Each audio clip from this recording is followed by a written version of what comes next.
Admite, vai. Em ano de Copa do Mundo, o brasileiro ganha um superpoder.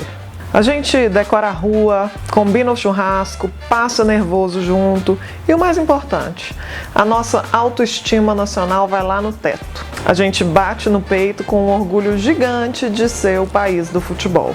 Apesar do futebol mesmo não estar dos melhores ultimamente, mas abafa. Mas e se eu te disser que existe um outro campeonato mundial que o Brasil arrasa, levanta a taça praticamente todo ano, humilha os gringos na criatividade e quase ninguém aqui fica sabendo? Eu tô falando do mercado da publicidade. O Brasil é uma das maiores superpotências criativas do planeta. A gente dita tendência, quebra a banca nos maiores festivais do mundo e tem uma sensibilidade que nenhuma inteligência artificial ou agência gringa consegue copiar. Peguei o meu pijama e eu já fui logo pra cama, Eu fui pra minha cama, na cama com o pijama. A vida tem que ser mais do que isso.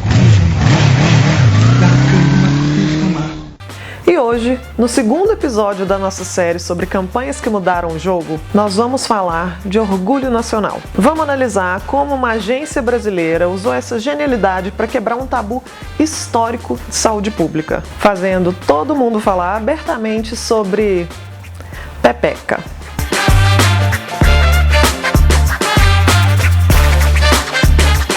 Você já parou para pensar na dificuldade que é fazer publicidade para um produto que cuida de uma parte do corpo que as pessoas têm vergonha até de falar o nome? Mas nada é páreo para muita criatividade, uma pitada de coragem e, claro, Sabrina Sato.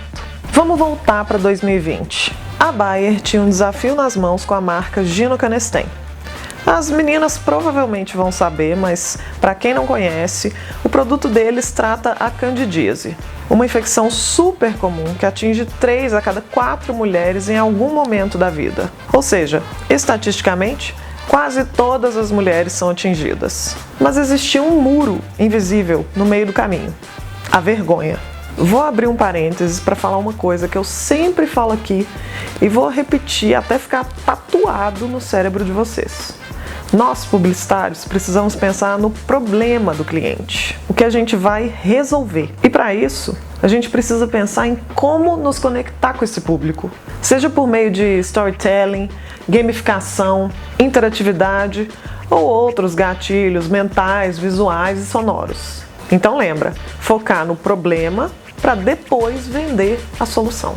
Agora, voltando para a nossa campanha. Por questões culturais e históricas, a saúde íntima feminina sempre foi tratada como um segredo que devia ser guardado a 7 chaves. As mulheres sofriam com os sintomas em silêncio, tinham vergonha de pesquisar, de perguntar, de ir à farmácia ou de conversar com as amigas. E se o seu público tem vergonha de conversar sobre o problema, como é que você vai vender a solução? E aí entra o brilhantismo da publicidade brasileira e de uma agência chamada Wunderman Thompson. E aqui eu preciso fazer uma pausa para um momento de orgulho pessoal. A ficha técnica dessa campanha tem um time de peso, liderado por mulheres incríveis. E na equipe de criação da ideia estavam a Heloísa Ribeiro e a Letícia Rodrigues, que por sinal foram minhas professoras em 2021.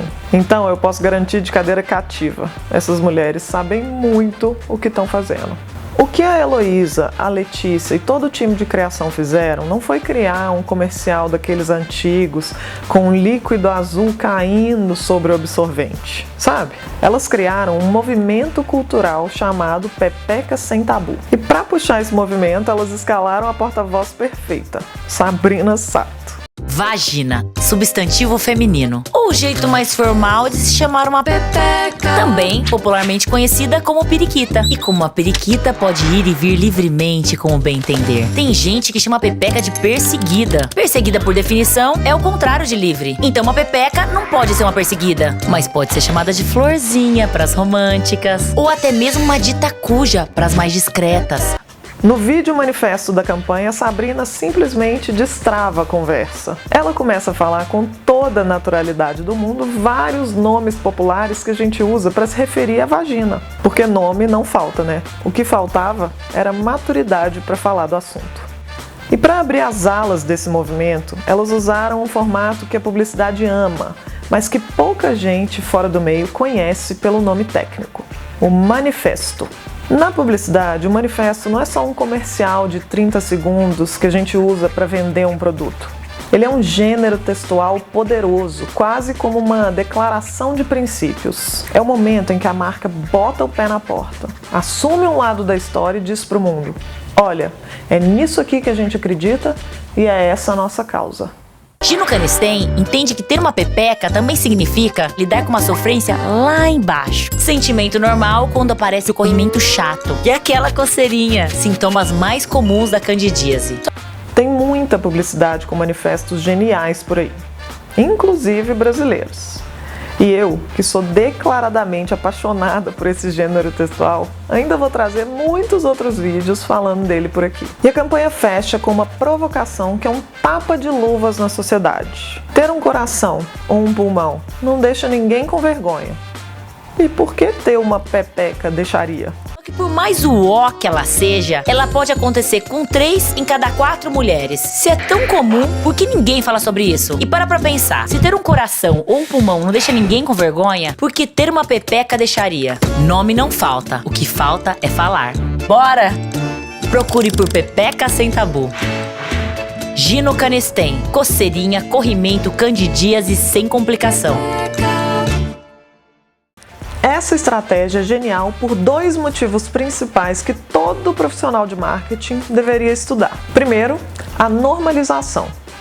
Eles tiraram um tom clínico, médico e assustador do assunto e trouxeram para uma linguagem do dia a dia. Eles transformaram o tabu em um papo de bar, em meme do Instagram, em dancinha, em ativação com influenciadoras. Segundo, o impacto na saúde. Quando você incentiva uma mulher a falar abertamente sobre o próprio corpo, você está ajudando essa mulher a identificar os sintomas com mais rapidez, a buscar o tratamento certo e ter mais qualidade de vida. Isso não é só vender uma pomada ou um comprimido. Isso é utilidade pública e também é marketing de alta performance. Lembra do problema do cliente que eu falei? Então, essa campanha da Bayer abrangeu não só o problema dos clientes da Bayer, mas de todas as mulheres do Brasil. E, de novo, olha a importância de identificar o seu público e identificar o exato problema que ele quer resolver. Só assim a gente consegue pensar em como gerar conexão. O Brasil é mestre em ler o comportamento da sociedade e transformar isso em comunicação de impacto. E ver de perto o trabalho de mulheres criativas como as que criaram esse projeto só me faz ter mais certeza que o Brasil é sim uma potência na publicidade. Se você lembra dessa campanha, ou se você concorda que já passou da hora de deixar esse e mais um tanto de outros tabus para trás, deixa seu like, se inscreve no canal e comenta aqui embaixo.